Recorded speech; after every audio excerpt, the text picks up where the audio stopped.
어, 우리가 지난 지금 12절부터 21절까지를 한 본문으로 해서 지금 계속해서 하나님의 말씀을 듣고 지금 3주째 듣고 있습니다. 12절부터 17절을 통해서 하나님께서 주셨던 메시지는 그거였죠. 하나님께서는 아담의 불순종의 길이 아닌 예수님의 순종의 길을 걷는 그 한 사람을 찾으신다라는 거예요. 그래서 12절에서 14절을 통해서 아담으로 말미암아 세상에 들어온 죄와 사망에 대해서 말씀을 했고요. 그 지난주에. 그리고 이제 지난주에 15절부터 17절을 통해서 아담의 그 범죄, 아담의 죄를 능가하는 그리스도의 의의 선물에 대해서 말씀을 했습니다. 먼저 15절에서 바울은 아담의 범죄로 인한 결과로 많은 사람이 죽었지만 예수 그리스도의 은혜로 많은 사람에게 뭐가 넘치게 됐다고요? 구원의 선물이 풍성하게 넘치게 되었다는 거죠. 그리고 이제 16절을 통해서 바울은 아담의 범죄로 인한 정죄와 그리고 하나님의 은사를 비교해서 하나님의 은사의 상대적인 풍성함에 대해서 말씀을 했습니다. 그리고 이제 계속해서 17절을 통해서 바울은 그 대표의 원리와 연합의 원리를 근거해서 범죄한 아담으로 인해서 사망이 사람들 속에 들어와서 왕노릇한 것처럼 예수 그리스도의 한 분으로 인해서 칭의의 은혜가 성도들 안에 들어와서 뭐가 왕노릇하게 됐다고요? 생명. 생명이 왕노릇하게 되었다라고 말씀을 합니다. 그래서 우리가 하나님께서는 이 말씀을 통해서 두 가지의 교훈을 주셨어요. 하나는 그리스도를 통한 하나님의 구원의 선물이 아담으로 인한 사망의 불행보다 질적으로 더욱 우리를 풍성하게 했다는 거예요. 그리고 이제 또 하나는 예수님의 대속의 은혜를 대속의 은혜가 우리에게 놀라운 신분의 질적인 변화를 줬다라는 거예요. 그러니까 단순히 우리가 예수 그리스도를 믿어서 아담이 범죄하기 이전으로 우리가 회복되고 좋아진 것이 아니라 그 이전보다 훨씬 더 뛰어난 존재. 그 존재를 뭐라 그래요? 그리스도인이라고. 그리스도인으로 우리를 이제 더 뛰어난 질적인 변화를 가져왔다라고 말씀을 해요.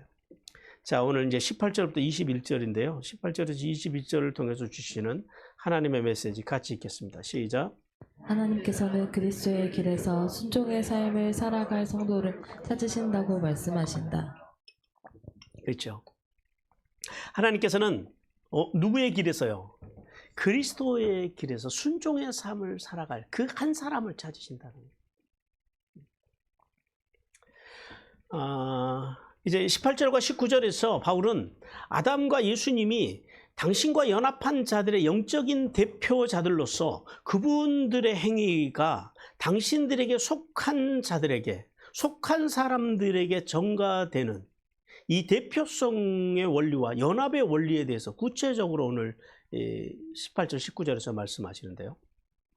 먼저 18절에서는 바울이 이제 지난 12절부터 17절, 이 앞에 17절까지 말씀한 그 결론으로 두 가지 사실을 말씀하세요. 어떤 말씀이냐면 아담의 행위는 많은 사람을 어디에 이르게 했고 정죄에 이르게 했고, 반대로 예수님의 행위는 모든 자에게, 믿는 자에게 칭의와 생명에 이르게 했다라고 이제 이 결론의 말씀을 18절에서 말씀을 해요. 오늘 18절에서 그런즉 한 범죄로 많은 사람이 정죄에 이른 것 같이 그럽니다. 여기서 한 범죄라고 하는 것은 직역을 하면 그거예요. 한 범죄를 통해서 누구의 범죄를 말하는 거예요? 아담의 범죄를. 아담의 범죄. 그 아담 한 사람의 범죄로 인해서, 그럼 그 아담의 한 사람의 범죄가 어떤 범죄예요? 아담의 범죄는 크게 두 가지로 나눌 수가 있어요. 하나는 불순종이요. 뭐에 대한 불순종이요? 하나님의 계명에 대한, 말씀에 대한 불순종. 그리고 또 하나는 마귀에게 속아가지고 어떤 죄를 짓냐면 교만의 죄를 져요. 어떤 교만의 죄요? 하나님과 같아지려고 하는. 이 두 가지 죄를 져요. 그래서 바울은 그 아담의 죄가 세상에 들어와서 많은 사람, 즉 그의 자손인 모든 인류를 정죄에 이르게 하였다라고 말씀해요. 그럼 여기서 정죄라고 하는 게 뭐예요? 이게 정죄라고 하는 말을 직역을 하면 형벌속으로 해요. 그러니까 모든 백성들, 인류의 대표인 아담의 죄로 인해서 그 죄가 혈통적으로 그의 후손인 모든 인류들에게 전가가 되어서 모든 사람들이 형벌을 받기로 선고가 되었다라는 거예요. 그러니까 이미 선고가 내려진 거예요. 그러니까 인간은 쉽게 말하면 태어나면서부터 형벌을 받기로, 형벌 속으로 들어가는 걸로 판결이 되어져 있는 상태가 되었다라는 거예요. 왜 그래요? 대표성의 원리와 연합의 원리 때문에. 그러나 그 반대로 한 의로운 행동은요, 그 반대의 결과를 가져왔다 그래요.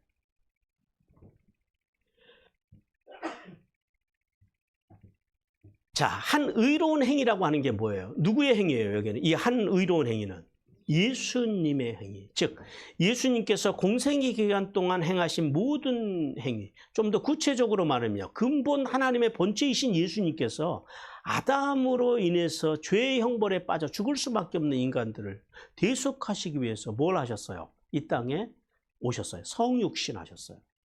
그리고 몸소 속죄의 제물이 되어 주심으로 인간을 위해서, 인간을 대신해서 하나님께 완전한 복종, 즉 죽기까지 십자가에서 낮아지신 대속 사역을 가르쳐서 한 의로운 행위라고 그러는 거예요. 우리 빌립보서 2장 6절에서 8절 말씀 같이 읽겠습니다. 시작. 그는 근본 하나님의 본체시나 하나님과 동등됨을 취할 것으로 여기지 아니하시고 오히려 자기를 비워 종의 형태를 가지사 사람이 같이 되셨고 사람의 모양으로 나타나사 자기를 낮추시고 죽기까지 복종하셨으니 곧 십자가에 죽으심이라. 이것이 한 의로운 행위예요.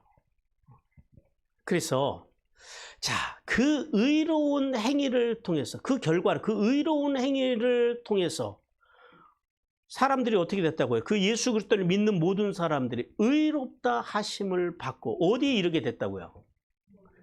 네, 구원을 넘어서 구원을 받고 그 다음에 생명에 이르게 됐다. 오늘 본문에 의하면.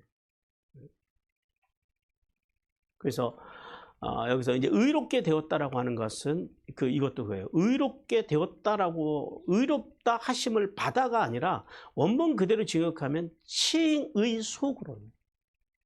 누가요?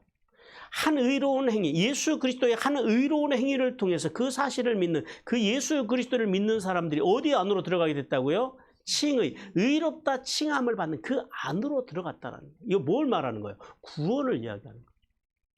그 구원을 통해서 어디에 이르게 됐다고요? 생명.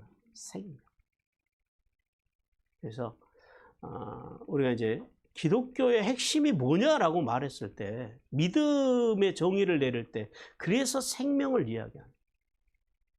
기독교는 생명의 종교입니다. 살리는 종교라는 거예요.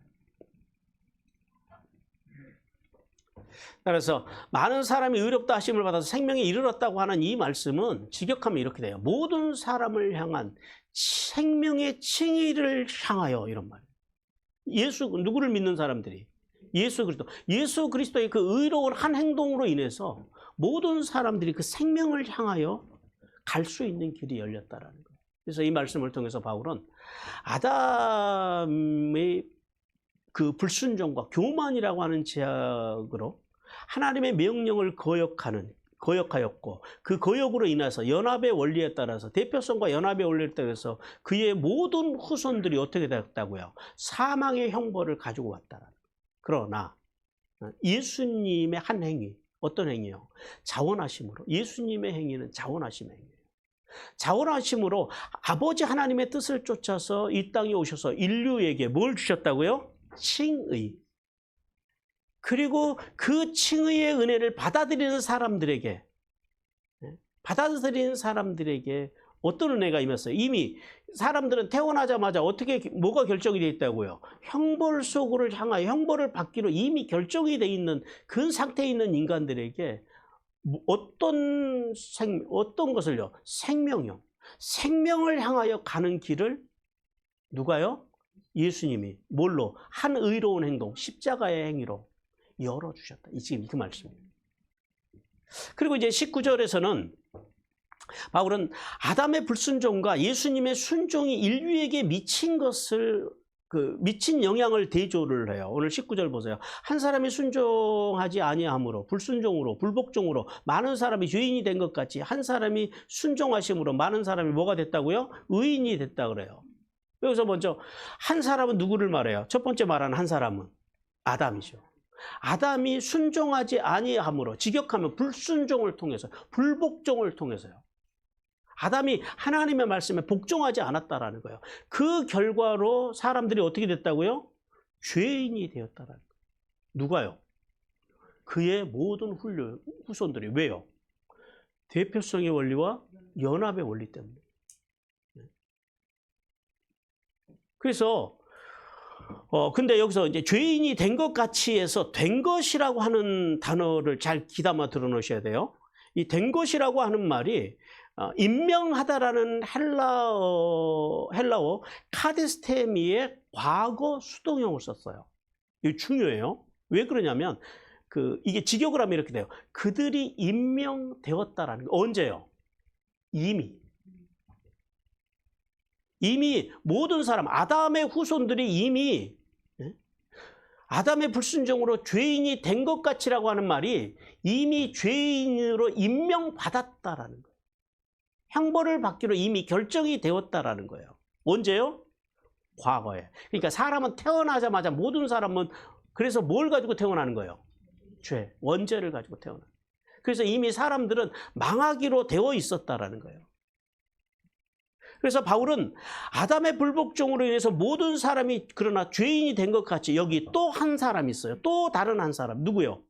예수님의 순종하심으로 모든 사람에게 뭐가 열렸다 이번에는? 의의 길이 열렸다라는 거예요. 여기서 순종이라고 하는 말도 순종하심 이렇게 우리 성경에서 번역을 했지만 직역을 하면 순종을 통하여요. 뭘 통해서요?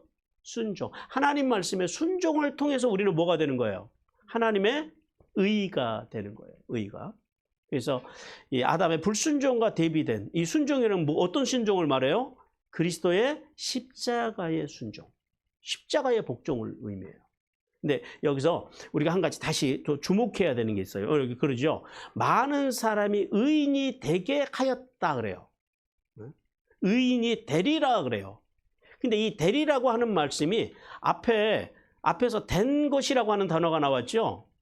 이거는 뭘로 썼다고요? 과거 수동형으로 썼는데 이 되리라는 미래 수동형으로 썼어요. 이 굉장히 중요한 진리예요. 중요한 말씀이에요. 미래 수동형. 그래서 직역을 하면 그렇게 돼요. 그들이 임명될 것이다라는 거예요. 왜 이렇게 지금 하나님의 말씀을 자세하게 푸냐면 이게 굉장히 중요한 원리가 이 안에 담겨 있기 때문에 그래요. 자, 죄는 언제? 죄인이 된 것은 언제예요? 이미 태어나자마자 죄인이 됐어요. 이미 결정이 돼버렸어요, 우리는. 누구 때문에? 아담 때문에. 대표성과 연합의 원리 때문에. 근데 역시 마찬가지로 대표성과 연합의 원리 때문에 예수님의 십자가의 복종, 순종, 하나님을 향한 절대 복종, 그 주님께서 그 한 행위로 말미암아서 모든 사람이 칭의의 은혜가, 모든 사람에게 칭의의 은혜가 베풀어졌어요. 그래서 그 칭의의 은혜가 베풀어짐으로 인해서 많은 사람들이 어떻게 됐다고요? 의인이 되리라 그래요. 됐다라는 거예요? 앞으로 될 것이라는 거예요? 그렇죠. 왜 그래요? 죄인이 된 것은 과거 수동형을 썼는데 여기서는 미래 수동형을 썼다고요. 미래의 예수님 때문에 될 거라는 게 이게 무슨 말씀이냐면 자, 왜 하나님을 믿으면 우리가 의롭다 칭함을 받아야 되잖아요. 근데 이게 무슨 말씀이냐면 앞으로 미래에 우리가 의롭게 될 거라는 거예요. 지금 의롭게 돼야 되잖아요. 왜 그래요? 우리의 구원이 어디와 어디 사이에 있다고요? 그렇죠. 이렇게 연결이 되는 거예요. 성도의 구원이, 우리의 구원이 이미와 아직 사이에 있다라는 거예요. 그러니까 이미 우리가 구원을 받았어요, 안 받았어요? 받았어요. 근데 여기서 말씀하신 건 되리라라고 하는 말씀은 뭐예요? 미래의 수동형으로 쓰는 것은 이것이 그러나 아직 완성이 됐다, 안 됐다? 그렇죠. 이 진리를 깨닫는 수준이면 하여튼 여러분들은 참 말씀의 수준이 엄청나게 높으신 거예요. 굉장히 중요한 진리예요. 그래서 하나님께서 성도의 구원은 어디 이미와 아직 사이에 있기 때문에 모든 성도는 생의 마지막 순간까지 구원을 어떻게 이루라고 말씀하세요? 두렵고 떨림으로 이루어라. 그 말씀을 기억해요. 성도 여러분, 아담을 통한 이 대표성의 원리와 연합의 원리를 통해서 하나님께서는 오늘 우리에게 이렇게 교훈하십니다. 같이 읽겠습니다. 시작. 나 한 사람의 중요성을 알라. 누가 중요하다고요? 나 한 사람이 중요하다. 오늘 이 대표성의 원리를 통해서 하나님께서는 한 사람 아담의 불순종과 교만이 인류에게 죄를 가져와서 모든 인류를 어떻게 했다고요? 형벌을 향하여 형벌 속으로 우리를 밀어넣었다는 거예요. 그래서 모든 사람이 이미 죄인이 됐다, 될 것이다. 이미 되었다라는 거예요. 형벌을 받게 되어 있다라는 거예요. 그러나 또 한 사람, 예수 그리스도의 순종하심으로 인류에게 은혜를 가져와서 하나님의 의가 되게 하셨다라는.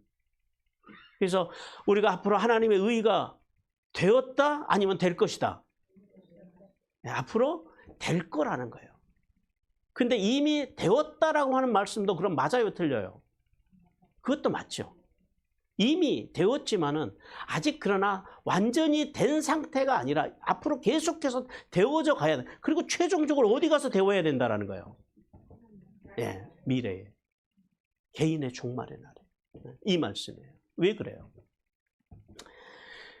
이 대표성의 원리와 연합의 원리를 통해서 한 사람인 내가 그래서 중요하다는 사실을 우리는 깨달아야 돼요. 여러분, 민주주의의 기본적인 민주주의는 어떤 정치예요? 대의 정치입니다. 대의 정치. 그래서 모든 그 권력과 힘은 누구로부터 나와요? 국민. 근데 좀 더 정확하게 말하면 다수의 국민으로부터 나오는 거예요. 그러니까 그렇잖아요. 표를 한 표라도 많이 얻은 사람이 대통령도 되고 국회의원도 되고 구청장도 되고 서울시장도 되고 이게 민주주의예요. 대의 정치. 그러니까 다수의 국민으로부터 나온다. 근데 그 속에 그러면은 소외되는 소수가 있잖아요. 이게 이제 민주주의의 또 다른 약점이에요. 그 속에서 소수나 한 사람의 가치가 무시되는 그런 오류를 범하기도 한다라는 거예요. 그러나 항상 우리가 기억해야 할 것은 그거예요. 절대 간과하지 말아야 할 것은 사회나 국가나 어느 집단이든지 누가 모이는 거예요? 한 사람, 개개인들이 모여서 이루어진다는 사실을 잊으면 안 돼요. 그래서 우리는 누가 중요하다고요? 한 사람, 내가 중요하다. 왜요? 나를 통해서 한 사람으로 인해서 가정도, 사회도, 국가도, 교회도 이루어진다는. 그래서 특히 교회는 한 사람 한 사람이 소중해요. 이번에 그 CBS에서 이제 CBS 보도를 보다 보니까요. 그런 기사를 봤어요. 그 기독교 윤리 실천 운동이라고 하는 이제 기독교 단체가 있어요. 거기에서 여론 조사를 했는데 한국 교회 신뢰도를 여론 조사를 한 거예요. 그런데 충격적인 결과가 나왔어요. 우리나라 국민 중에 75.4%가 교회를 신뢰하지 않는다라는 결론입니다. 우리 국민들 중에 기독교를 신뢰한다라고 말하는 사람은 불과 19%에 불과하다라는. 심지어 교회 다니는 사람들도 교회를 신뢰를 안 해요. 그래서 그럼 왜 교회를 신뢰하지 않느냐라고 물어봤더니 가장 많은 대답이 뭐냐면 교회가 공공의 이익보다 자기의 이익만을 추구하는 교회들의 어떤 기여된 이기주의. 그러니까 사실 근데 이거는 조금 좀 잘못된 접근이긴 해요. 사람들의 반응이. 왜냐하면은 예로부터 제가 전에 굿네이버스에서 근무를 해봐서 아는데요. 한국 사회의 복지를 맡고 있는 가장 많은 퍼센티지를 차지하는 게 공공의 이익을 추구하는 단체가 사실은 교회거든요. 교회만큼 사회에 환원하고 복지에 지출하는 기관이 없어요. 다른 여타 그 종교들에 비해서. 근데 이제 아마 이런 결과가 나온 거는 뭐 대충 여러분들도 눈치채시겠죠. 최근에 이제 일어나는 어떤 그런 드러나 또 특히 코로나 이후로 코로나 시대 때 교회들의 어떤 그런 절대 보여 이제 사람들의 눈에 그렇게 비춰졌으리라고 봐요. 그런데 사람들에게 물어봤어요. 그러면 교회가 가장 시급하게 해결해야 될 게 뭐냐라고 물어봤더니 무려 58.6%의 사람들이 뭐라고 대답을 했냐면요. 교인들이 윤리와 도덕을 회복해야 된대. 이게 세상 사람들이 우리를 바라보는 눈이에요. 쉽게 말해서 예수 안 믿는 사람들이 볼 때 예수 믿는 사람들이 도덕과 윤리가 없다라는 거예요. 기가 막힌 통계가 아니겠습니까? 사실 이 기사를 보면서 저는 이게 헛웃음이 나오더라고요. 어떻게 하다가 이렇게 교회가 복음을 회복해야 됩니다. 뭐 이런 게 아니고 성경으로 돌아갑니다. 이것도 아니고 세상 사람들이 교인들을 향해서 교회를 향해서 도덕과 윤리가 회복해야 된다라고 말한다라는 거예요. 그러니까 자기들이 볼 때는 교회에 다니는 사람들이 도덕과 윤리가 없다라는 거예요. 약하다라는 거예요. 특히 안 믿는 사람들보다. 이 심각한 지적입니다. 그래서 제가 AI한테 물어봤어요. AI한테 한국 교회가 왜 이렇게 무너졌는지를 AI한테 제가 물어봤더니 AI의 대답이 기가 막혀요. 보세요. 한국 교회가 이렇게 무너진 것은 먼저 이제 제가 좀 풀었어요. 제 말로. 하나님의 말씀과 말씀의 정신을 떠난 일부 목회자들의 어떤 이런 성추문, 재정 횡령, 그리고 자녀 세습 등의 문제. 물론 뭐 저렇게 뭐 예를 들어서 저렇게 태극기 부대 정광훈이나 무슨 뭐 저기 소년보나 여기도 뭐 여기 이상한 사람 하나 있더만요. 은평구에도. 누구요? 이름이? 심화본가? 뭐 이런 사람들. 이제 그런 부정적인 영향을, 부정적인 언론의 어떤 소스들을 제공하는 그런 목사들의 문제와 또 지난 코로나 기간 동안에 기독교가 엄청난 신뢰를 잃었어요. 코로나 기간 동안에, 이게 지금 AI가 하는 말이에요. 코로나 기간 동안에 무리한 대면, 잘못된 성경 해석을 통한 무리한 대면 예배와 방역 수칙을 위반하고도 믿음이라고 하는 것으로 포장하려고 하는 그런 한국 교회와 교인들의 모습, 목사들의 모습. 그리고 아까 앞에서 말씀드린 일부 극단적인 정치 색깔을 보이며 정치화된 비이성적이고 비논리적인 목사들과 교인들. 그리고 이 지적을 깜짝 놀랐어요. 함량 미달의 목회자들을 양상하는 신학교들. 제가 여기다 일부를 붙였어요. 그냥 다 그러지는 않거든요. 일부 신학교들. 그리고 무엇보다도 교회 안에서 무섭도록 뿌리박고 있는 만모니즘과 기복주의와 세속적인 번영신앙에 빠진 목회자와 교인들. 이거는 이제 제가 집어넣은 거예요. 제가. 그 목사들이 주님의 몸인 교회를 비윤리적이고 비합리적인 집단으로 만들게 했다라는 거예요. 마지막 것만 제가 집어넣은 거고 앞에는 AI가 지적하는 거예요. 근데 AI가 아주 굉장히 재밌는 지적을 하나 더 하더라고요. 여기에다가 무엇보다도 심각한 것은 이거예요. 진짜 심각한 것은 시간이 지나가면 괜찮겠지, 그럴 수도 있지라고 하는 아니라는 생각으로 죄악을 저지른 목회자들과 성도들을 치리하지 않고 책임을 회피하고 두둔하고 침묵하고 방치하며 자정 능력을 잃어버리고 자리 싸움만 일삼는 교단의 지도자들. 노회나 총회에서 재판해 보셔서 아시잖아요. 총회, 오늘날 우리 교회, 우리나라 사법부가 썩었다고 지금 사법부를 정화해야 된다고 지금 우리가 국민적으로 지금 많은 그 여론들이 있잖아요. 근데 사실은 AI가 지적하는 바와 같이 제가 볼 때도 진짜 더 썩은 데는 한 교회 재판국이에요. 총회에 있는. 이거 웃겨요. 돈 주면은 막 재판이 막 뒤집혀요. 브로커가 있어요. 브로커가. 장로들이, 어떤 목사들이. 그래가지고 그 총회 교단 사무실 그 빌딩 그 옆에 가면은 그 카페에 그런 브로커 그 장로님들이 매일 글리 출근하시는 분들이 계시대요. 실제로. 이게 이제 AI가 진다는 거예요. 그러면 이러한 한국교회 문제를 어떻게 해결할 수 있겠느냐라는 거예요. 이런 목사들의 그리고 성도들의 유독과 윤리의 문제를 어떻게 해결할 수 있느냐라는 거예요. 뭘로 해결을 할까요? 답이 있으세요?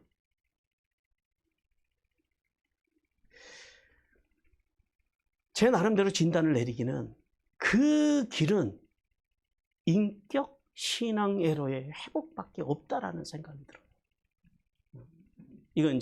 이거는 제가 묵상하면서 내린 결론이에요. 이거는 제가 사실 이번에 내린 결론이 아니라 제가 늘 말씀드리지만 우리 교회가 어떤 교회예요? 우리 교회가 지향하는 바가 인격 신앙이잖아요. 제가 아기 때부터 신앙생활을 하고 교회를 다니면서 저는 이 질문을 20대 때부터 했어요. 왜 예수를 믿는 사람이 안 변할까? 그 결론이 제가 마지막에 50대에 찾은 것이 이거였어요. 인격 신앙이에요. 인격 신앙의 회복. 즉, 나 한 사람으로부터 예수 그리스도의 인격, 즉 성자의 은혜와 성부의 사랑과 성령의 교통이 흐르는 삶을 시작하는 것이 해결책의 시작이라는 생각을 했어요. 따라서 성도는 예수님 한 분으로 인해서 의가 세상에 들어온 것처럼 이렇게 삐뚤어지고 이렇게 오염되고 세상 사람들로부터 도덕과 윤리가 회복되어야 된다라고 하는 그런 손가락질을 받는 교회를 다니는 사람에서, 그런 입장에서 중요한 거는 나 한 사람으로부터 말씀과 말씀의 정신으로 충만해져서 내가 작은 예수가 돼서 나의 삶의 자리에서 무슨 정신으로요? 생명의 정신으로 우리 각자가 돕고 세우고 살리는 삶을 시작할 때 비로소 한국 교회는 정화되기 시작하실 것이라는 사실을 깨닫기를 주님께서 원하십니다. 이게 중요해요.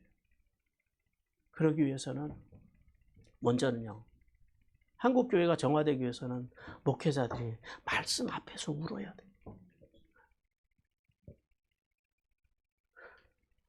또 성도들도 마찬가지예요. 성도들도 하나님의 말씀과 말씀의 정신으로 충만해지고 말씀 앞에서 울고 웃어야 된다는 거예요. 그리고 그분의 뜻, 하나님의 뜻을 행하기 위해서 발버둥 칠 때 비로소 도덕과 윤리가 회복되어지고 궁극적으로요, 구원과 영생의 은혜를 누리게 된다는 사실을 깨닫기를 주님께서 원하십니다. 그러므로 성도는 나 한 사람으로부터 말씀과 말씀의 정신으로 살고자 발버둥 치는 신앙인이 돼야 돼요. 여기서부터 시작해야 돼요. 하나님은 그 사람을 찾으신다라는 거예요. 나 한 사람으로부터 말씀과 말씀의 정신으로 살아가고자 발버둥 치고 올바른 사회인이 되려고 노력할 때, 애를 쓸 때 어떤 효과가 일어날까요? 적은 누룩이 그 밀가루 반죽 속에 들어갔을 때 어떤 일이 일어나요? 그 반죽이 엄청나게 부풀어 오르는 것처럼 한국 교회를 변화시키고 세상을 이롭게 할 수 있다는 사실을 깨닫기를 주님께서 원하십니다. 우리 고린도서 5장 6절 같이 읽겠습니다. 시작. 너의 자랑하는 것이 옳지 아니하였다. 적은 누룩이 온 덩이에 퍼지는 것을 알지 못하느냐. 예, 그리고 계속해서 20절과 21절을 통해서 세상을 이기고 이제 영생에 이르게 하는 은혜에 대해서 말씀을 합니다. 이제 여기가 칭의에 대한 결론이에요. 자, 로마서 1장 1절부터 17절까지가 서론이었어요. 그리고 1장 18절부터 그러니까 11장까지가 본론이에요. 본론도 전반부와 후반부로 나눈다 그랬어요. 전반부는 1장 18절부터 어디까지요? 8장까지가 전반부예요. 이 전반부의 세 가지 주제를 하나님께서 말씀하신다 그랬죠. 첫째는 칭의의 은혜가 왜 필요한지. 뭐 때문에 칭의의 은혜가 우리에게 필요해요? 칭의가 죄와 심판 때문에. 그래서 1장 18절부터 3장 20절까지 죄와 심판에 대해서 말씀했어요. 그리고 이제 3장 21절부터 오늘 여기 5장 21절까지 두 번째 주제인 칭의에 대해서 말씀해요. 그러니까 20절과 21절은 이제 칭의의 말씀의 결론에 해당이 됩니다. 앞선 19절에서 12절에서 19절에서 대표성의 원리와 연합의 원리를 통해서 아담의 범죄로 말미암아 인류에게 전가된 죄와 그리고 예수 그리스도의 십자가의 은혜로 우리에게 인류에게 전가된 의를 통해서 의에 대해서 말씀하고 그리고 이제 여기 마지막 칭의에 대한 결론의 말씀으로 죄를 이기고 영생으로 인도하는 칭의의 은혜에 대해서 말씀을 합니다. 먼저 20절에서 바울은 율법과 범죄와의 관계, 즉 아담이 죄를 지은 후부터 예수님이 이 세상에 오시는 그 사이에 왜 모세를 통해서 율법을 주셨는지에 대해서 말씀해요. 20절 보세요. 율법이 들어온 것은 범죄를 더하게 하려 함이라. 그러나 죄가 더한 것에 은혜가 더욱 넘치나니 그럽니다. 여기서 율법이 들어왔다라고 하는 말씀이 이게 어떤 의미냐면은 이게 슬그머니 끼어 들어온 그런 느낌이에요. 그냥 이렇게 쑥 들어온 게 아니라 율법이 아담의 범죄와 그리고 예수님의 구속 사이에 슬그머니 그 중간에 끼어 들어온 그런 단어예요. 이게 파레이셀돈이라고 하는 단어인데요. 그런데 그러면 들어온 이유가 뭘까요? 슬그머니 끼어 들어온 목적이 오늘 뭐라 그래요? 범죄를 더하게 하려 함이라 그래요. 여기서 범죄라고 하는 것은 파라토마예요. 개인의 죄. 개개인의 죄들을 더하다라는 말이 뭐냐면은 증가시키게 이런 말이에요. 그래서 이 범죄를 더하게 하려 함이라는 말씀을 직역을 하면 이렇게 돼요. 범죄가 증가되게 하기 위하여 이런 말이에요. 그러면 이게 뭐가 안 맞잖아요. 율법이 와서 죄를 하나님의 말씀이 와서 죄를 안 짓게 해야 되는데 오늘 여기 우리 개역 개정 성경으로 보면은 우리가 그렇게 오해할 수 있잖아요. 율법이 와가지고 죄를 더 짓게 한다고 이렇게. 근데 사실 그런 말씀이 아니에요. 이게 어떤 말씀이냐면, 자, 사람들이 율법이 오기 전까지는 죄를 죄로 여기고 살았어요? 안 여기고 살았어요? 왜 그래요? 죄가 죄인지를 모르니까. 오늘날 다 똑같아요, 여러분들. 하나님의 말씀을 모르고 교회 다니는 사람들은요, 그래서 죄를 짓고도 죄가 죄인지도 모르고 그렇게 사는 거예요. 다 그래서 그러는 거예요. 저 사람 교회 다니면서 왜 저래? 아니 뭐 목사가 되고 장로가 돼가지고 왜 저래? 왜 그러냐면 말씀을 모르니까 그러는 거예요. 답은 그거예요. 왜요? 하나님의 말씀이 없으니까, 율법이 없으니까, 죄가 죄인지를 모르니까 그렇게 행하고도 그게 너무 당당하고 떳떳한 거예요. 왜요? 다 그렇게 하는데? 이렇게 접근하는 거예요. 그래서 하나님께서 율법을 주셨다는 거예요. 율법을 아담의 범죄와 예수 그리스도의 구속 사이의 중간에 하나님께서 끼워 넣으셨다는 거예요. 그래서 죄가 죄인지 모르고 살아가는 사람들에게 뭘 알게 했다고요? 죄가 죄인지를 이게 지금 그 말씀이에요. 죄를 더하게 증가하게 했다라는 말씀이 죄를 짓게 했다라는 것이 아니라 죄가 죄인지도 모르고 살아가는 사람들에게 율법을 통해서 이게 죄야 이렇게 알게 하셨다라는 거예요. 그리고 더 나가서 죄의 결과의 심각성을 알게 하기 위해서 하나님께서 율법을 주셨다라는 거예요. 그래서 율법을 우리에게 이렇게 그 사이에 끼워 넣으셨다라는 말씀이에요.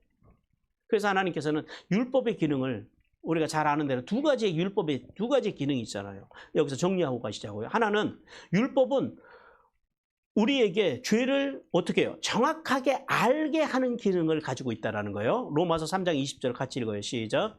그러므로 율법의 행위로 그의 앞에 의롭다 하심을 얻을 육체가 없나니 율법으로는 죄를 깨달음이니라. 네, 이게 첫 번째 기능. 그러니까 율법에. 그다음에 두 번째 율법의 기능이 뭐냐면은 죄를 알게 하여서 죄인인 인간들을 누구에게로 인도하는 기능이 있다고요. 누구에게로? 예수 그리스도. 그래서 율법을 뭐라고 불러요? 초등교사라고 불러요. 갈라디아 3장 24절 같이 읽습니다. 시작. 이같이 율법이 우리를 그리스도께로 인도하는 초등교사가 되어 우리로 하여금 믿음으로 말미암아 의롭다 하심을 얻게 하려 합니다. 이게 율법의 두 가지 기능이에요. 그러니까 율법이 그러면 선한 법이에요? 악한 법이에요? 그렇죠. 선한 법이죠. 절대적으로. 그래서 바울이 죄를 더한 곳에 계속해서 그래요. 은혜가 넘쳤나니라고 말씀해요. 이 말씀이 어떤 의미냐면 율법이 사람들 속에 들어와서 자신의 행위가 옳은가 옳지 않는가를 알게 해서 알게 하는 그 정죄의 기능을 통해서 그 죄를 용서하시고 그리고 그런 우리를 사랑하시고 그런 우리에게 칭의의 은혜를 베풀어 주신 하나님의 그 풍성함을 이 율법이 그래서 결국 어떻게 하는 거예요? 그 풍성함을 드러나게 한다라는 거예요. 그래서 죄가 넘치는 곳에 그래서 뭐가 넘친다고요? 예, 이게 지금 그 말씀이에요.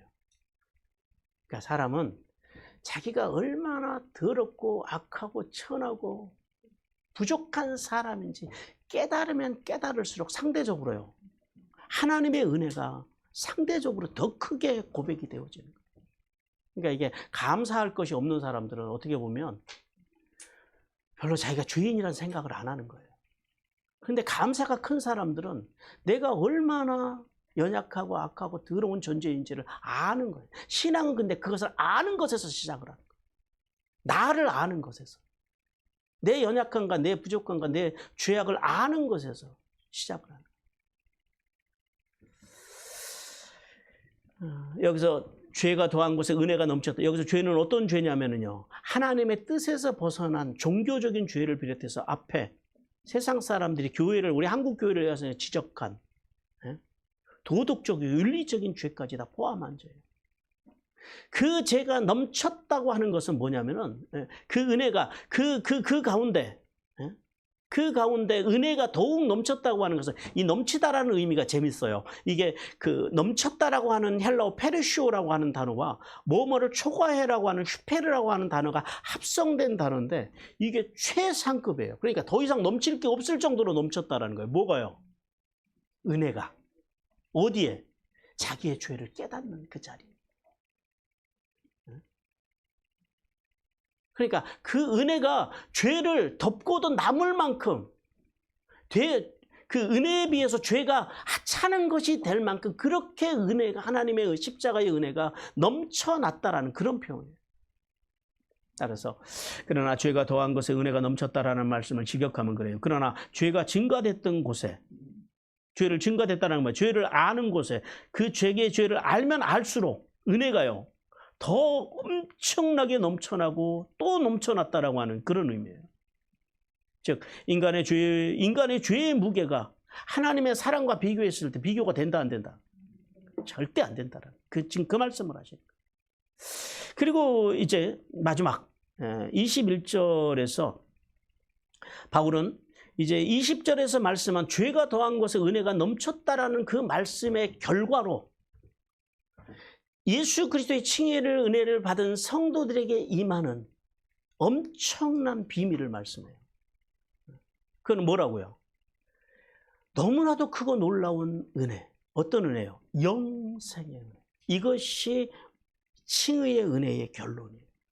칭의의 은혜를 통해서 하나님께서 우리를 어디로 보내신다고요? 어디로 인도하신다고요? 영생으로. 자, 먼저 그래서 바울은 먼저 12절과 14절의 말씀의 내용을 이제 가져와서 죄가 사망 안에서 왕노릇한 것이라 그래요. 이 말씀을 통해서 인간 위에서 죄가 왕노릇할 수 있었던 것은 왜 그래요? 사망, 죄의 삭신 사망을 통해서 왕노릇했다라고 다시 한번 말씀을 해요. 즉 그거죠. 모든 인간은 죄 때문에 이 사망이라는 한계를 넘어서지 못하고 뭐에 대한 두려움이요? 늘 죽음에 대한 두려움으로 살아서 죄에게 왕노릇하면서 살아갈 수밖에 없다라는 거예요.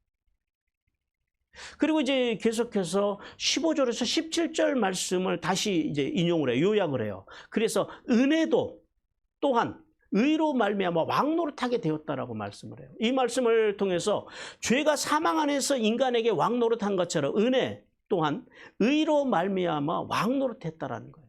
그래서 그 결과로 우리에게 믿는 우리에게 주어진 것이 뭐라고요? 영생, 영원한 생명. 이 굉장히 중요한 말씀입니다. 근데 여기서 한 가지 차이가 있어요. 우리 한 가지 차이를 발견해야 돼요. 어떤 차이를 발견해야 되냐면 죄와 은혜의 차이를 발견해야 돼요. 어떤 차이냐면은 자 보세요. 죄와 은혜가 인간 속에 들어와서 죄는 사망으로 왕노릇했고 은혜는 생명으로 왕노릇했잖아요. 둘 다 왕노릇했잖아요. 근데 여기에 결정적인 한 가지 차이가 있어요. 죄는 인간의 의지와 상관없이 모든 인간, 여기서 이제 성경에서 많은 사람이라고 그러는데 이게 번역이 틀려요. 죄에 대해서는 모든 인간이라고 그래야 돼요. 왜냐하면 아담의 후손인 모든 인간들이 자기 의지와 상관없이 다 죄인이 되겠다는 거예요. 죄는. 그런데 은혜는 예수님께서 가지고 오신 그 은혜는 제한적이에요. 그러니까 죄는 모든 사람을 전부 다 죄인이 되게 했는데 은혜는 모든 사람을 다 의인이 되게 하지 않아요. 어떤 사람을 의인이 되게 한다고요? 믿는 사람. 예수 그리스도의 은혜, 그 은혜를 믿는 사람, 그 믿는 사람들에게 그 이신칭의 은혜를 믿음으로 받아들일 때만 의가 우리 안에 들어와서 생명으로 왕노릇하게 돼요. 요 차이가 있다라는 거예요. 그러니까 죄인이 되기는 쉬워요. 의인이 되기는 이것도 쉬워요, 사실은. 뭐만 하면 되니까. 믿기만 하면 되니까. 요 차이가 있어요. 그런데 마지막 이제 본절에서 이 결론적으로 사도 바울이 진짜 강조하려고 하는 건 그거예요. 뭐 죄나 은혜가 왕노릇했다. 이것을 지금 말씀하려고 하는 것이 아니라 죄가 왕노릇하는 사람들의 결국은 뭐다? 사망, 영벌이지만은 은혜가 왕노릇하는 사람들의 결론은 뭐다? 영생이다. 요게 칭의의 말씀. 지난 이 3장 21절부터 5장 21절까지 말씀하신 칭의의 결론이에요. 그래서 너희가 영생에 이르기 위해서, 구원을 받아 영생에 이르기 위해서는 예수 그리스도를 믿어서 무슨 은혜를 받아야 된다? 칭의의 은혜를 받아야 된다. 자, 성도 여러분, 하나님께서는 율법이 온 목적을 통해서 두 가지를 교훈하십니다. 첫째, 같이 읽겠습니다. 시작. 율법은 우리를 그리스도의 은혜로 인도하여 영생에 이르게 한다. 네, 율법의 기능이 뭐라고요? 우리를 주님께로 인도해서 영생에 이르게 한다라는 거예요. 이게 우리의 삶의 목적이에요. 하나님께서는 율법이 아담의 범죄와 예수님의 구속 사이에 그렇게 끼어 들어온 것이 죄가 죄인지를 모르고 살던 인간에게 죄를 알게 해서 뭘 얻게 하려고요? 예수 그리스도의 은혜를 얻게 하려고. 그래서 우리에게 오셨다라는 거예요. 로마서 7장 7절 같이 읽습니다. 시작. 그런즉 우리가 무슨 말을 하리요? 율법이 죄냐? 그럴 수 없느니라. 율법으로 말미암지 않고는 내가 죄를 알지 못하였으니 곧 율법이 탐내지 말라 하지 아니하였더라면 내가 탐심을 알지 못하였으리라.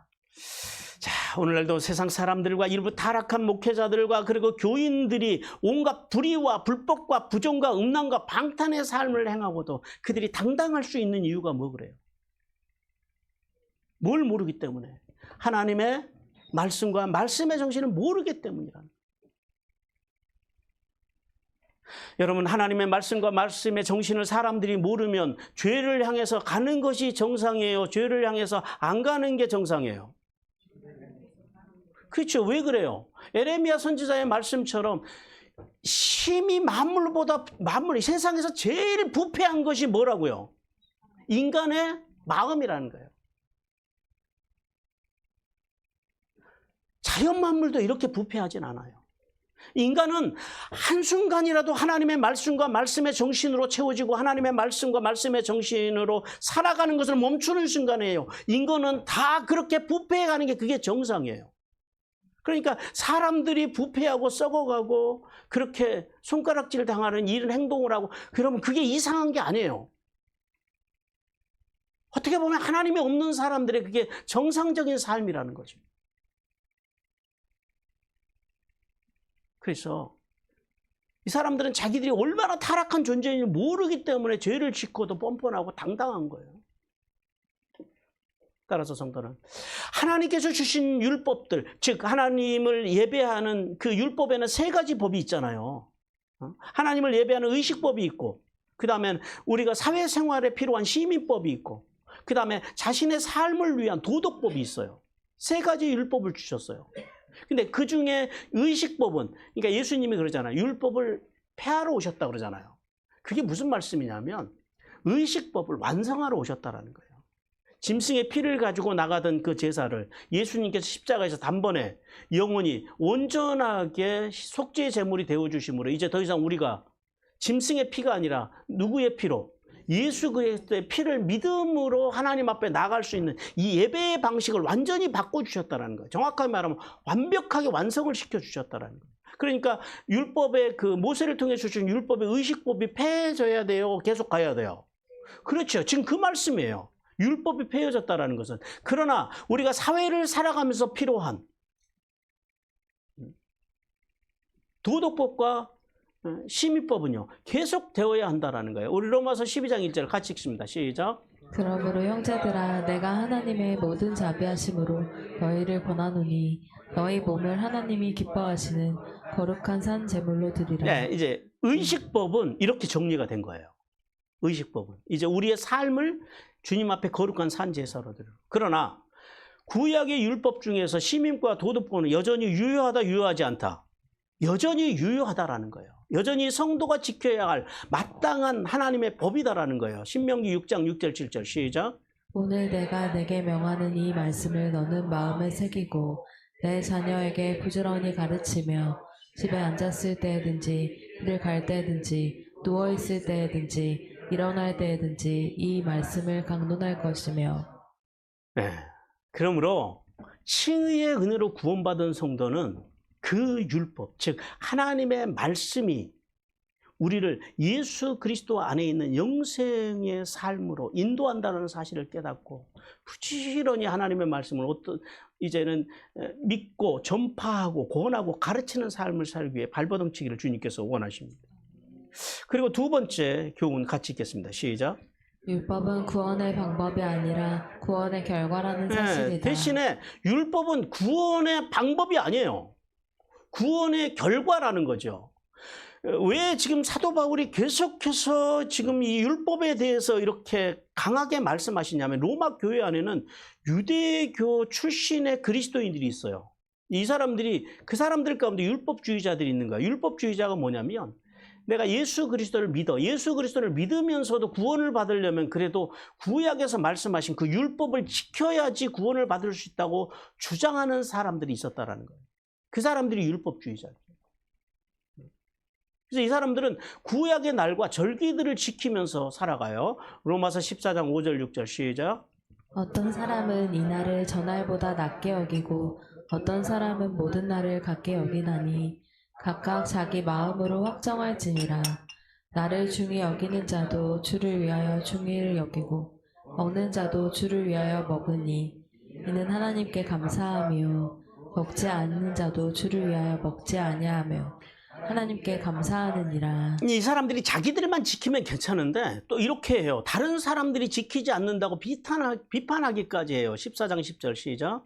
내가 어찌하여 내 형제를 비판하느냐 어찌하여 내 형제를 업신여기느냐 우리가 다 하나님의 심판대 앞에 서리라. 그래서 하나님께서는 바울을 통해서 율법의 정죄의 기능을 말씀하면서 구원은 뭘로 받는다고요? 오직 이신칭의의 원리로만 받는다고 지금 계속해서 말씀하고 있습니다.